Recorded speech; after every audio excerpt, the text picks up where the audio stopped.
Merci et bonjour à tous. Donc, je vais ouvrir ce premier cycle de conférences de la matinée.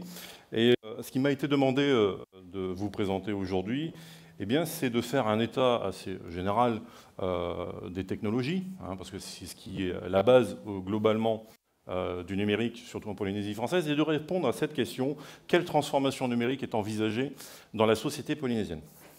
Alors, je suis le directeur général de l'économie numérique. Mon métier, c'est de réguler le secteur des télécoms. Et je suis, ça tombe bien, sous le ministère de l'Éducation. Je vous laisse imaginer quel est le message qu'il y a derrière. Je vais vous proposer donc une présentation en trois parties. La première, ce sera un point sur cet environnement technologique, celui de la Polynésie française, avec quelques focus bien sûr sur vos thématiques à vous, sur les jeunes, sur l'éducation, etc. Parce qu'on ne peut pas parler de l'éducation, du numérique éducatif, sans faire un point sur les télécoms. Ça, c'est clair et net. Voilà. Pourquoi? Parce que vous allez devoir prendre des décisions, vous allez devoir faire un certain nombre de recommandations. Il faut que vous ayez une vision clairvoyante en fait, de la situation actuelle. On va également aborder le sujet des usages numériques. Et les deuxième et troisième parties seront consacrées pas simplement au schéma directeur d'aménagement du numérique, mais également sur ce qu'on a appelé Smart Polynesia. Smart Polynesia, c'est la politique sectorielle des usages. Voilà. Donc, je vais commencer par la toute première. Alors, vous allez voir que sur l'environnement technologique, j'irai assez rapidement, parce que ce sont des données chiffrées qui sont simplement des clés de lecture pour appréhender ce qui vous sera présenté en deuxième et troisième partie. Et puis, en quatrième partie, quand même, c'est quelle sera la réponse à la question qui est posée.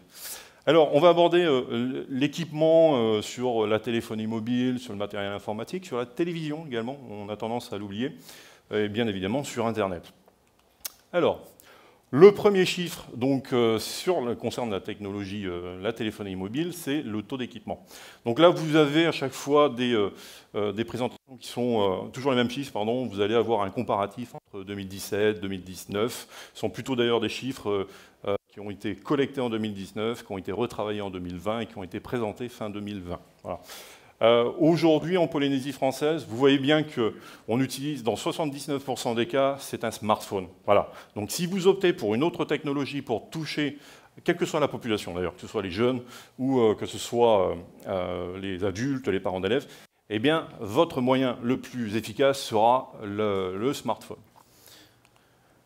Ensuite, c'est intéressant également de voir la répartition équipement par âge. Voilà.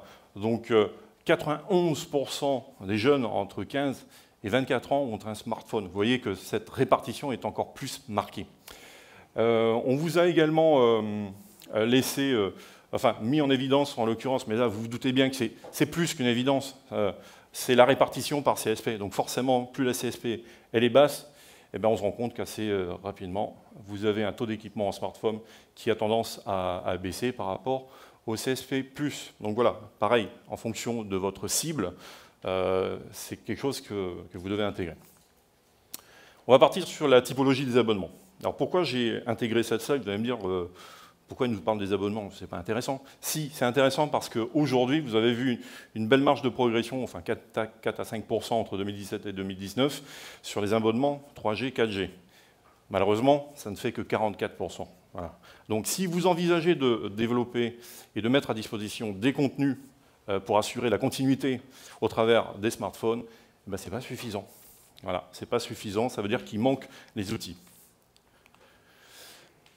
Alors l'équipement. Alors, regardez la progression entre 2010 entre 2017 et 2020, cette fois-ci, elle est de 2% chez les enfants de moins de 11 ans. Voilà. Donc, les gamins sont déjà équipés. Voilà. Je crois que la fracture générationnelle, elle commence à se voir à ce niveau-là. Voilà. Ce n'est pas un chiffre qu'on observait il y a quelques années. Les données que je vous donne, ce sont des données que nous collectons depuis 2008. Ce chiffre-là était proche du zéro en 2008. Voilà. Donc il y a 12% aujourd'hui, c'est une très belle progression. Et puis, bien évidemment, plus on va avancer dans l'âge, plus vous allez voir le taux d'équipement qui va devenir important. Donc voilà. Très rapidement, on va aborder la partie matériel informatique. Alors, ce qui m'intéresse, moi, c'est la partie informatique de manière générale.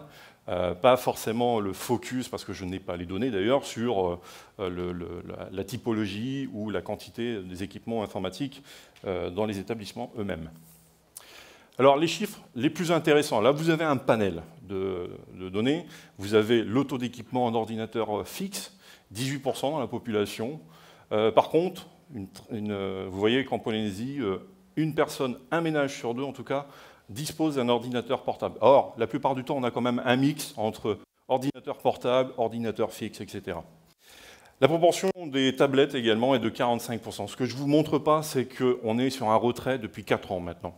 Il y a quelques années, on avait 52% de tablettes dans les ménages, et on est en train de faire marche arrière. Probablement parce qu'on a l'équipement des smartphones qui, lui, est en pleine progression. Et comme on est sur des formats qui sont intermédiaires, eh bien, les formats qui sont disponibles sur tablette fonctionnent parfaitement sur smartphone en fonction de la typologie des écrans. Et puis, vous avez également un taux d'équipement concernant les consoles de jeux. 24% des ménages ont une console de jeu. Donc, si vous envisagez en tout cas de travailler sur des programmes, n'oubliez pas que la gamification des contenus est quelque chose d'intéressant. Pourquoi? Parce que vous avez une base support justement pour porter ce genre de programme. Voilà. Une belle progression puisque, pareil, le taux d'équipement il y a 10 ans sur les consoles de jeu était de l'ordre de 4%. Voilà.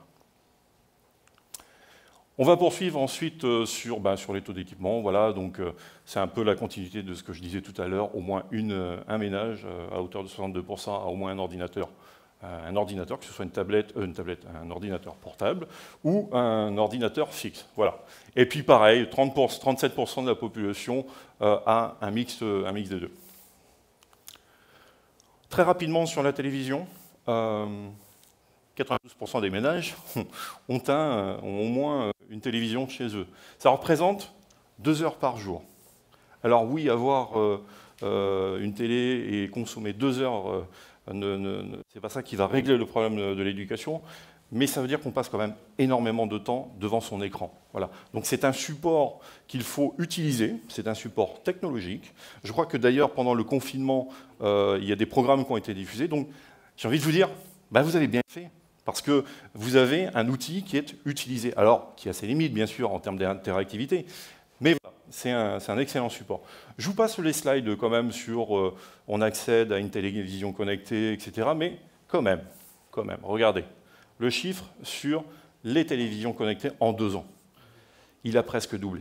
Donc pareil, c'est un support que vous pouvez utiliser. Pourquoi? Parce que la télévision connectée peut, dans certains cas, se substituer à un ordinateur. Je dis bien dans certains cas.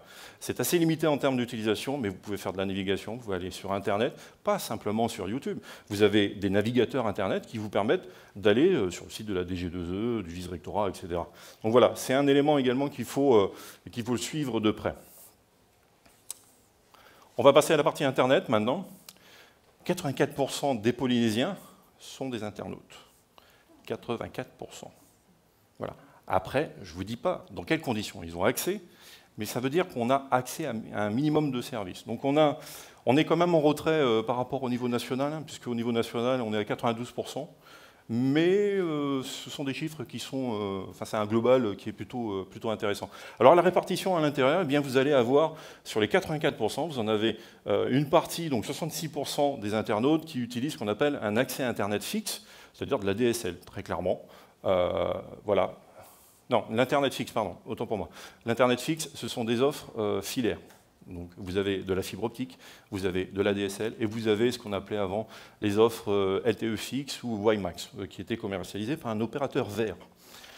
Voilà. Le taux d'équipement en ADSL, aujourd'hui, la répartition des internautes est de 71% pour l'ADSL. Et vous voyez qu'on observe une chute, une belle chute.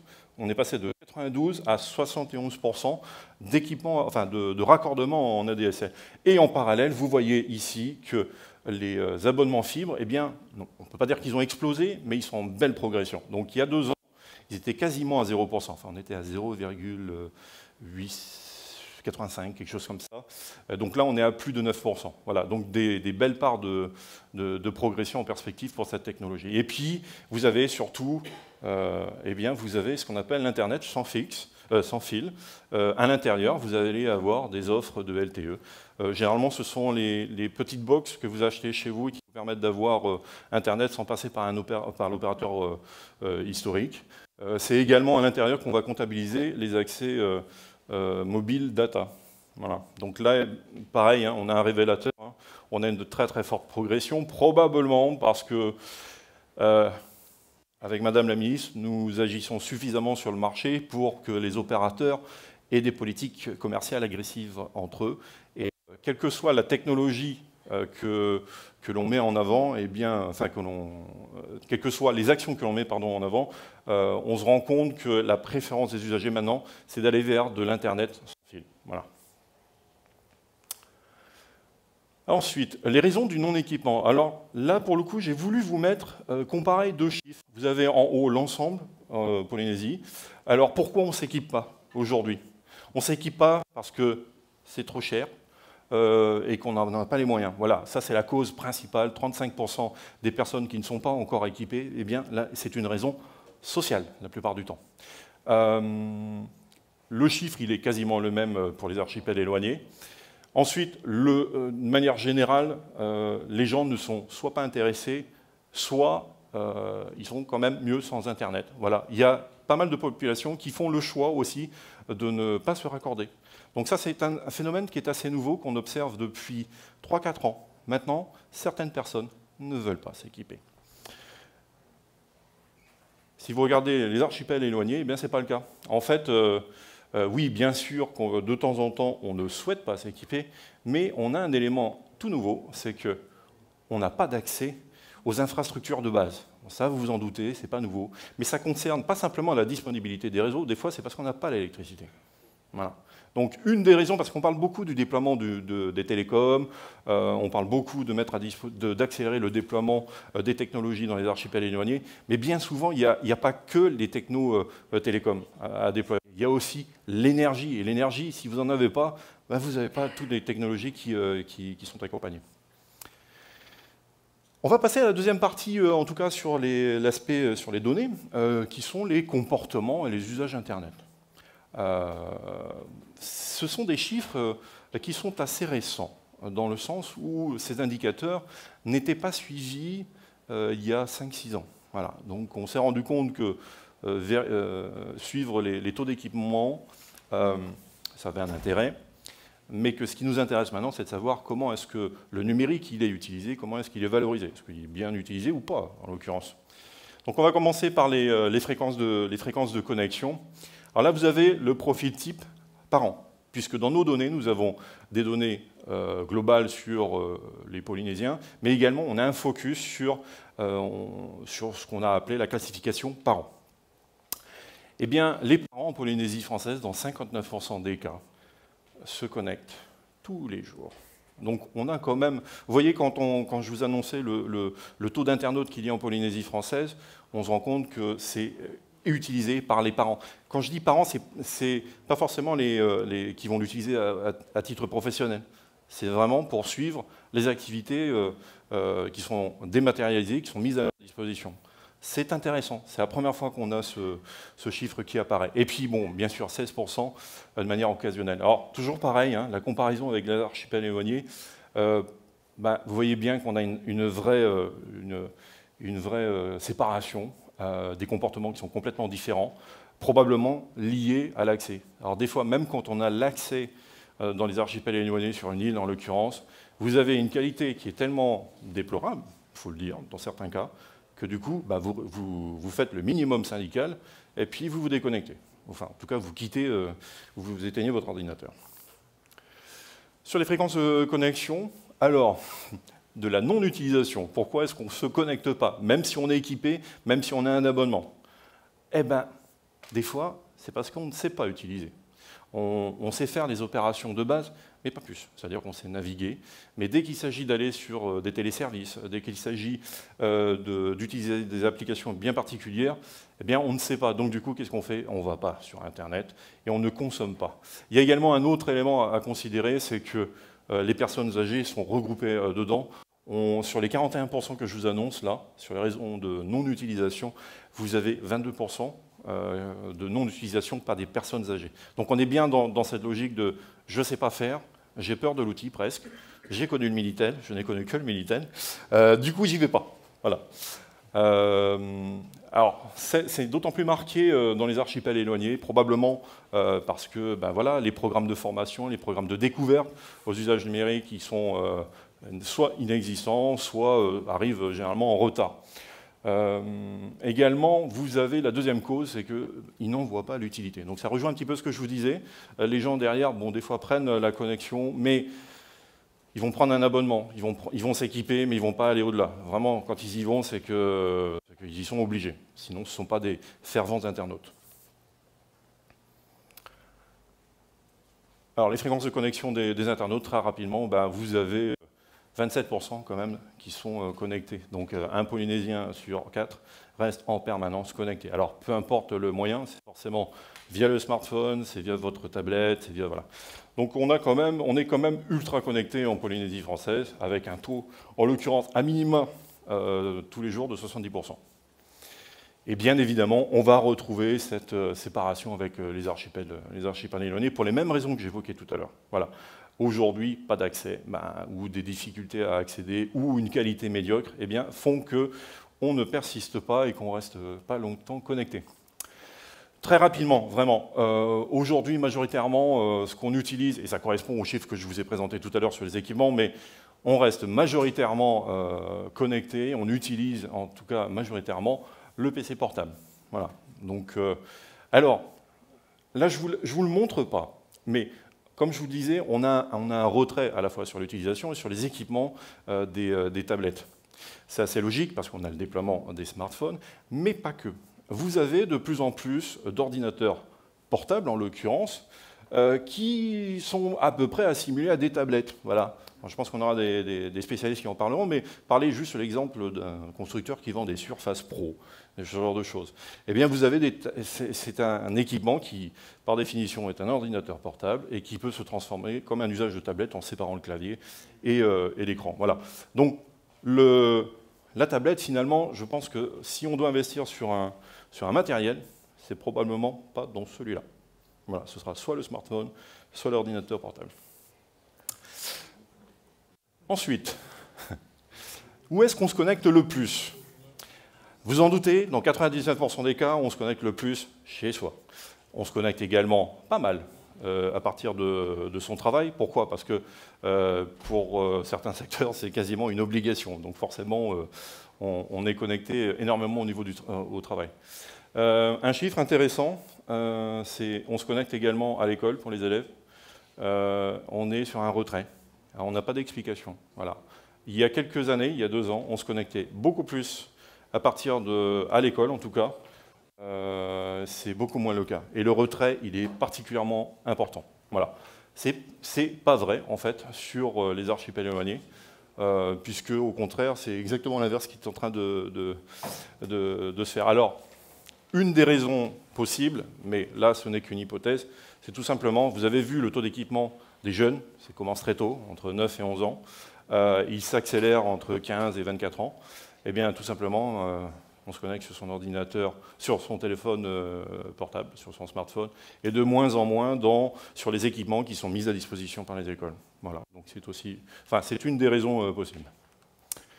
On se connecte également pas mal dans les lieux publics. Voilà, donc alors, c'est pas qu'on a forcément à disposition des offres pour se connecter, des kiosques, Internet pour se connecter à droite à gauche. Non, tout simplement, en fait, on s'est rendu compte que les gens sécurisent de moins en moins, voire même laissent ouverts volontairement les Wi-Fi. Et si vous vous baladez, je prends juste un exemple, mais vous baladez le mercredi en pleine ville, bon, ok, ils se battent de temps en temps, mais pas que. Vous allez les voir également se regrouper près de bureaux.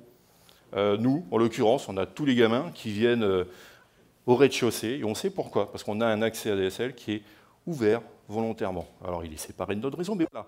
Et beaucoup d'entreprises en fait font ça. Alors consciemment ou inconsciemment, mais résultat des courses, on se connecte beaucoup en piquant la connexion, celle qui est disponible à un moment donné. Voilà. Et puis on se connecte aussi pas mal à partir des proches, de la famille.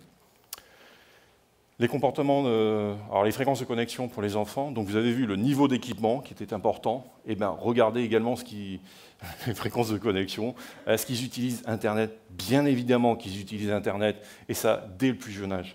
Donc autant ces chiffres-là, j'ai envie de vous dire, ils sont assez cohérents avec l'âge.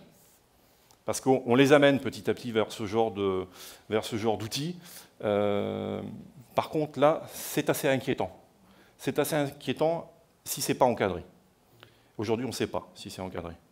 Mais voilà, on a un gamin sur deux qui va régulièrement sur Internet. Voilà, je pense que vraiment c'est un élément à prendre en considération. Comme je vous le disais il y a quelques années, on n'en avait quasiment pas. Voilà, ça c'est un des éléments de la transformation de notre société qu'on doit forcément prendre en compte. On va rapidement aborder l'utilisation des applications Internet. Je ne vais pas vous lister tout, mais on va se focaliser forcément sur les trois premiers. Donc les réseaux sociaux, voilà. Donc ça c'est l'utilisation la plus importante. Je crois qu'il y a des tables rondes qui sont prévues là-dessus. On va essayer de comprendre pourquoi. La messagerie instantanée. Alors attention, la messagerie instantanée, bien souvent maintenant, elle est liée aux réseaux sociaux, hein, ce qui explique qu'on ait des taux plus ou moins pas trop éloignés. Et puis vous avez le courrier électronique, le mail. Ça c'est pour les vieux comme nous en fait, très clairement. Aujourd'hui, vous avez la nouvelle génération. Alors, ce que je vais appeler la nouvelle génération, ce sont les moins de 30 ans qui ont un profil d'entrepreneur particulièrement développé, n'utilisent plus le mail, voire même ne veulent pas, voire même ne savent pas utiliser le mail, alors qu'ils ont moins de 30 ans. Pourquoi? Tout simplement parce qu'ils utilisent les réseaux sociaux. Et je vous donne un exemple. Nous, les demandes de stage, les demandes de recrutement que nous recevons, on les reçoit via les réseaux comme LinkedIn. Voilà, on ne les reçoit plus par mail, on ne les reçoit plus par courrier, on les reçoit via les réseaux sociaux. Alors oui, ok, on l'entretient de notre côté, c'est peut-être plus simple. Mais ça prouve bien que les comportements sont bel et bien en train de changer auprès des nouvelles générations. Un autre point également, donc ce qu'on va utiliser le plus en termes de contenu, enfin d'usage, ce qu'on fait le plus, c'est regarder des vidéos en streaming gratuits. Ça c'est important. Si c'est payant, vous les perdez. Voilà, donc on fait beaucoup de streaming. Voilà. Après, vous avez une fracture avec le reste des autres usages, sauf peut-être un petit peu avec écouter de la musique en streaming. Alors c'est important, pareil, le streaming. Pourquoi? Parce que maintenant, c'est fini le téléchargement. On ne regarde plus les films, on les regarde, mais on ne les télécharge plus. La musique, on ne les télécharge plus, on les regarde forcément en streaming. Donc toutes les problématiques qui étaient liées à la légalité du téléchargement sont quasiment plus de véritables soucis, voilà, puisque ce n'est plus un usage. Et évidemment, qu'est-ce qu'on fait le moins? Lire la presse, notamment quand elle est payante. Voilà. L'achat de musique, forcément, si c'est gratuit, on y va. Si, c'est assez simple. Hein. Assez inquiétant, en fait. Hein. Lire des e-books, alors peu importe le format d'ailleurs, mais lire sur Internet, on ne le fait pas. Alors ça, je pense que c'est quelque chose que vous devez intégrer. Pourquoi? Parce que ça veut dire que quand vous allez développer des contenus, pensez à de l'image plutôt forcément que du contenu écrit. En tout cas, si vous voulez cibler les jeunes. Voilà. L'achat en ligne, alors très rapidement, c'est toujours intéressant d'avoir ça, mais voilà, aujourd'hui, ce qu'on achète le plus sur Internet, alors pourquoi j'ai mis ces deux chiffres-là en valeur? Parce qu'on achète beaucoup de fringues, beaucoup de choses qui ne sont pas forcément utiles. Le panier moyen, sur ce type d'achat, il est de 22 000 francs par an. Par contre, vous voyez que les objets de culture, finalement, c'est là où on dépense quasiment le moins. Voilà, donc c'est également un signe. On n'achète pas. On ne lit pas. Voilà. Je vous passe le reste, de toute façon, vous pourrez aller voir le détail. Je vous donnerai l'adresse surtout où vous trouvez toutes ces informations. Les réseaux sociaux. Alors là, ça va commencer à devenir intéressant, je pense. Donc voilà, les deux premiers réseaux sociaux en Polynésie française sont à part égale, YouTube et Facebook. 74% dans les deux cas. 74% dans les deux cas, c'est énorme. Vous n'avez pas assez de proportions au niveau national. Au niveau national, sur Facebook, vous êtes plutôt aux alentours de 60%. Nous, on est en train de cartonner. Par contre, à l'inverse, on n'écrit pas beaucoup. Alors oui, Twitter, c'est un outil comme un autre, mais en Polynésie, eh bien, ça ne passe pas. Ça ne fonctionne pas. On s'est rendu compte que ceux qui sont sur Twitter sont plutôt les CSP+, d'ailleurs. Très clairement. Voilà. Alors, probablement parce qu'il faut savoir écrire, il faut savoir écrire court, et que finalement, ils ont peut-être un peu de mal. Donc, globalement, ça se traduit par ces chiffres-là. Vous avez Instagram qui arrive en deuxième position, pardon. Donc 23% des internautes polynésiens ont un profil sur Instagram. Alors, on est plutôt sur des profils moins de 35 ans, mais voilà, c'est un média qu'il faut considérer également. Alors, avec un usage bien particulier, si votre objectif c'est de faire de l'affichage, prenez pas Facebook, prenez Insta. Si vous voulez toucher les moins de 25 ans, ne prenez plus Facebook, prenez Insta. Parce que les jeunes passés, entre 20 et 25 maintenant, commencent à dire que Facebook, c'est le média des vieux. Voilà. Et puis le tout nouveau que vous connaissez, enfin les deux nouveaux, vous avez Snapchat qui n'est pas complètement nouveau, mais par contre vous avez le fameux le phénomène TikTok. Voilà. Bon, là clairement les 13%, ce sont des moins de 20 ans, clairement. Voilà. Mais une proportion d'utilisateurs qui est assez importante au regard du nombre d'internautes qu'on a en Polynésie française. Voilà. Donc là, typiquement, moi, j'ai presque envie de vous dire, d'ailleurs, vous avez samedi, on fait venir un influenceur qui va nous parler des réseaux sociaux. Et vous allez voir que les messages qui sont transmis sont prioritairement choisis pour être diffusés via TikTok et non plus les médias de vieux, là, en fait. Voilà. Alors, ce n'est pas tout à fait un réseau social YouTube. Hein. Enfin, vous en doutez bien, on consomme de la vidéo dessus. On n'interagit pas des masses, ce qui est un peu différent sur Facebook. Voilà. Donc, 96%, en tout cas, des internautes polynésiens a accès à un réseau social. Monsieur le vice-recteur, vous faites partie des 4% qu'on doit encore convaincre. Ou pas. Nous verrons bien. Voilà. Après... Vraiment un petit focus sur les plateformes d'e-tourisme, le Airbnb. Ça, c'est une plateforme qui sera en train de se développer petit à petit. Ça intéressera probablement plus le ministère du Tourisme. Et les réseaux sociaux, par contre, alors vous voyez, ça reste encore très accessoire. Voilà. Alors que c'est en train d'exploser au niveau national, je crois qu'on frise les 20%. Donc voilà, Mais là, j'ai envie de vous dire, c'est pas tellement le profil qui vous intéresse. Enfin.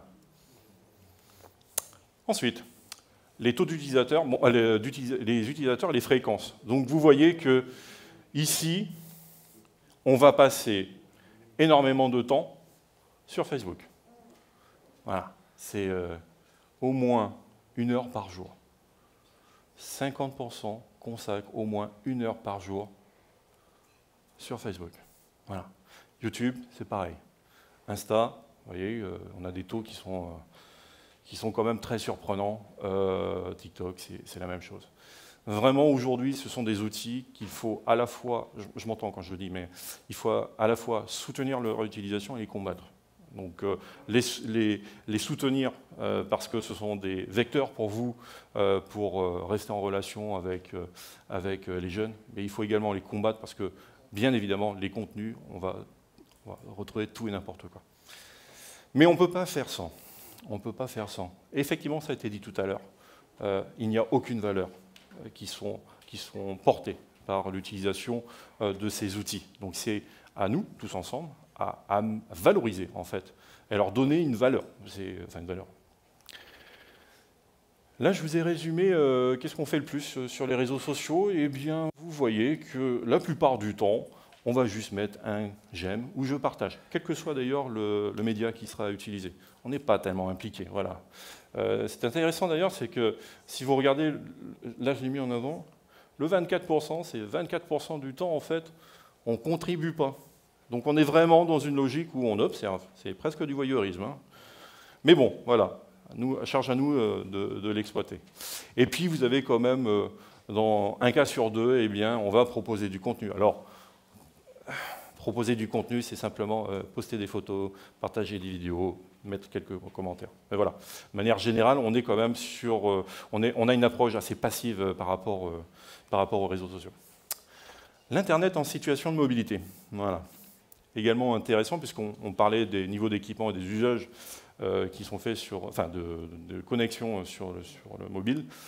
Voilà. Donc les fréquences de connexion sur son smartphone, eh bien, dans 35% des cas, les internautes vont se connecter au moins une fois par jour. Donc un élément assez intéressant. Ça prouve qu'on utilise beaucoup. Je vous ai remis le chiffre, 73% des internautes polynésiens ont un smartphone. Vous voyez bien également qu'ici, les taux d'utilisation, de connexion des tablettes est en train de chuter.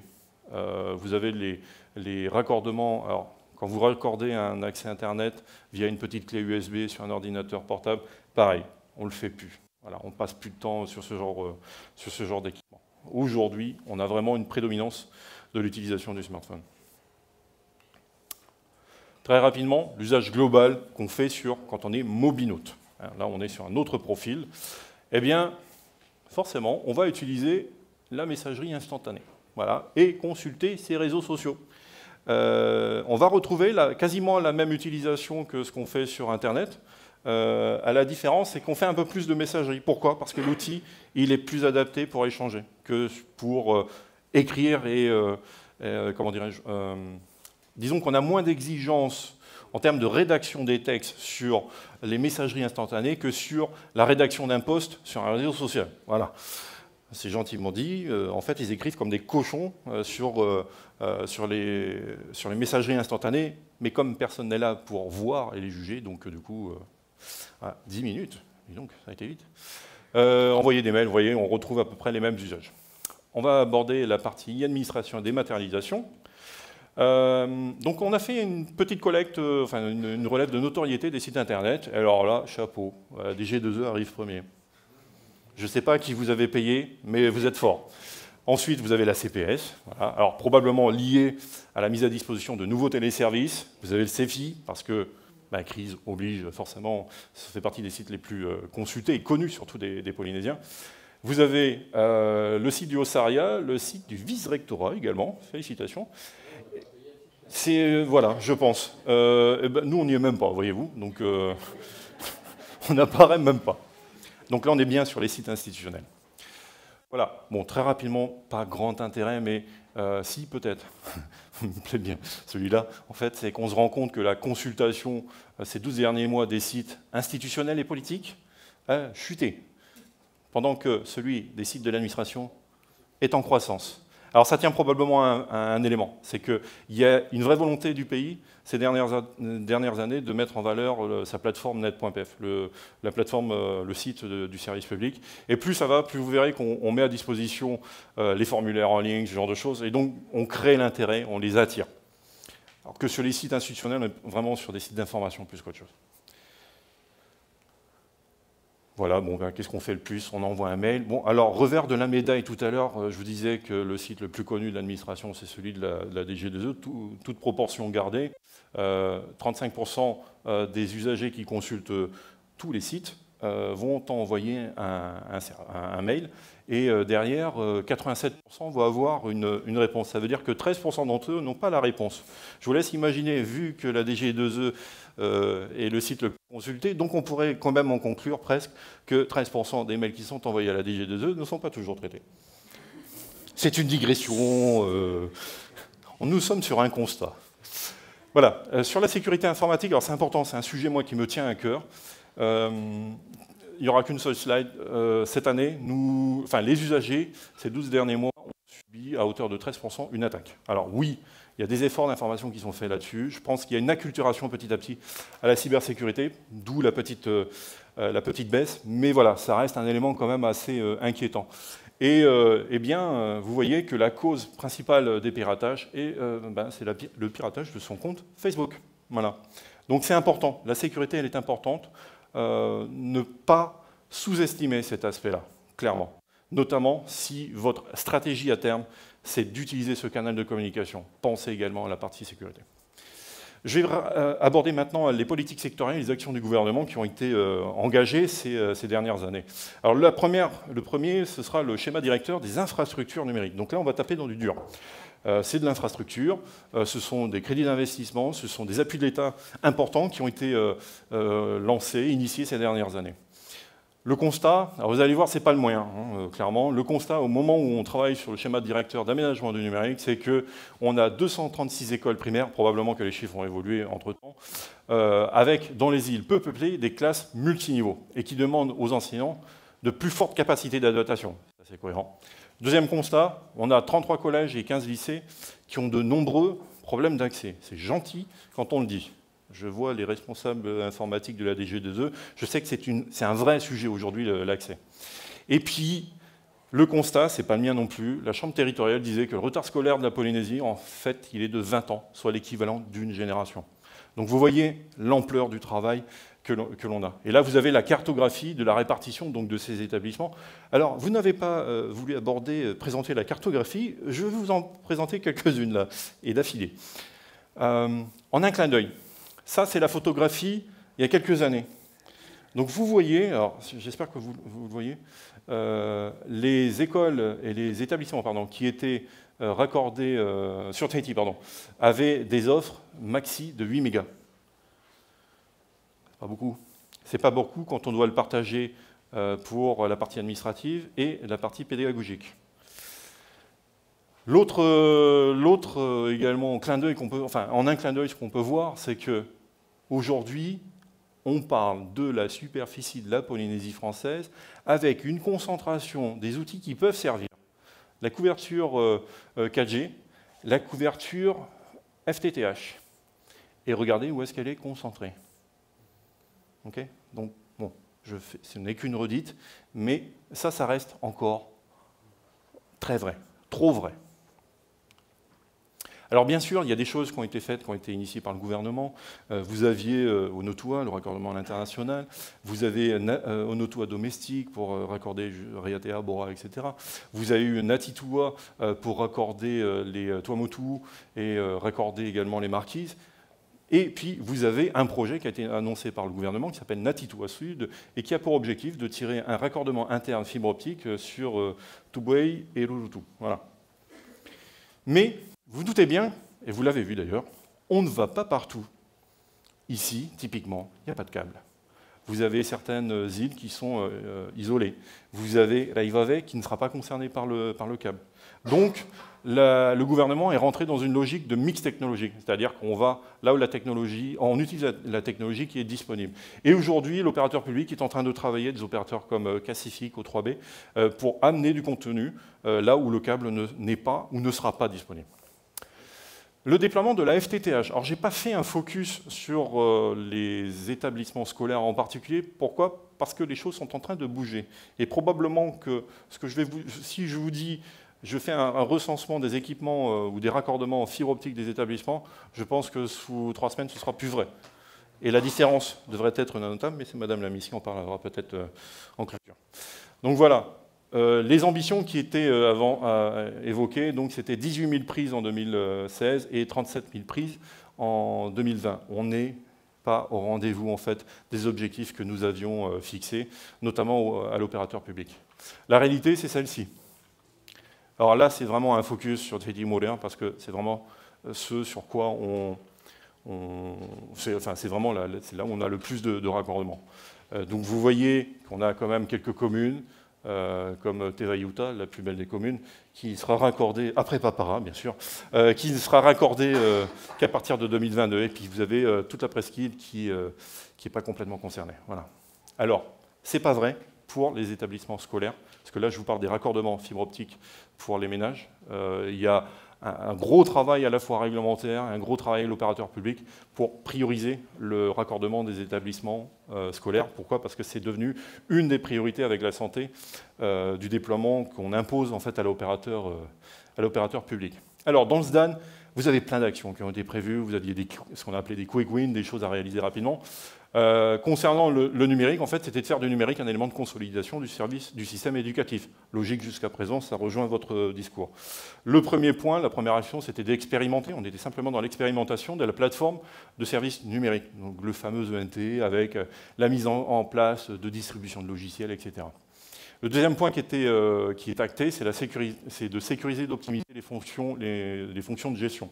Donc toutes les bases de RH, des gamins, RH au sens large, hein, voilà, tout ce qui est gestion financière, tout ce qui est maintenance, ça fait partie en fait des éléments qui sont considérés comme prioritaires.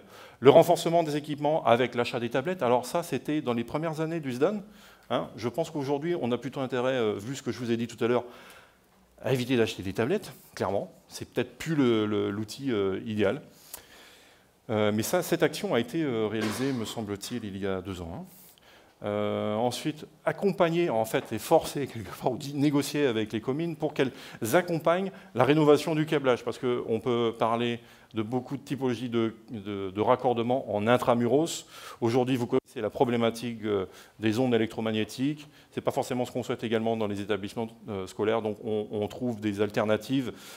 Et ces alternatives, lorsqu'elles sont anciennes, ça s'appelle un câblage interne, donc c'est du câble, et lorsqu'elles sont modernes et lorsqu'elles sont innovantes, on appelle ça du Li-Fi. Et il me semble que nous avons 3 établissements qui sont en train de tester cette nouvelle technologie qui n'émet pas d'ondes. Voilà.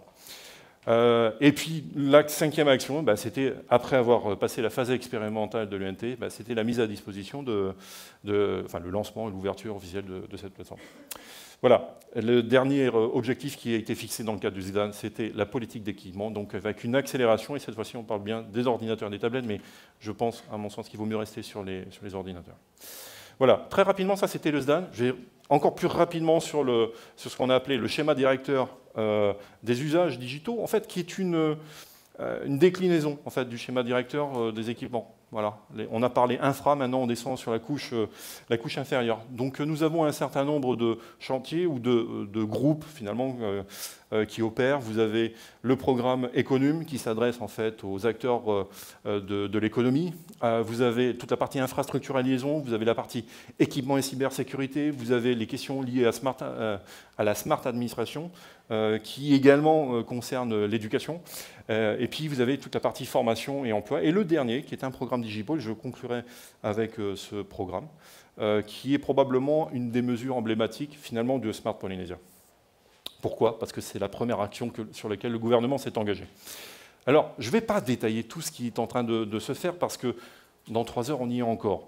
Mais par contre, simplement pour vous dire que sur la partie infrastructure et liaison, l'idée, en fait, c'est de mettre en place un suivi du déploiement des infrastructures et des raccordements intra-îles.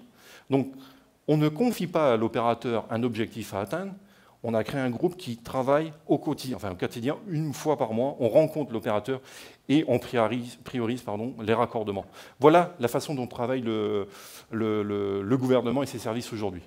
Donc on a également dans cette approche la priorisation du déploiement de la fibre optique. C'est pour ça que je vous disais que les chiffres que je vous présentais sur le déploiement de la fibre optique sont différents pour les établissements scolaires. Pourquoi? Parce qu'ils sont pilotés directement par ce comité technique. Et puis, bien sûr, on encourage toute solution sur l'augmentation des capacités sur le marché international. Donc c'est les nouveaux câbles sous-marins. C'est discuté dans le cadre de ce comité technique. Sur la partie économique, en fait, ce sont toutes les actions qui vont concourir au soutien et au développement de l'économie. Voilà. Donc là, on a un focus très particulier sur le soutien aux entreprises, avec, en l'occurrence, on travaille pas mal avec la French Tech, on travaille avec les partenaires sociaux, CPME, MEDEF, etc. Donc notre objectif, en fait, c'est de faire du numérique un des outils du rebond économique.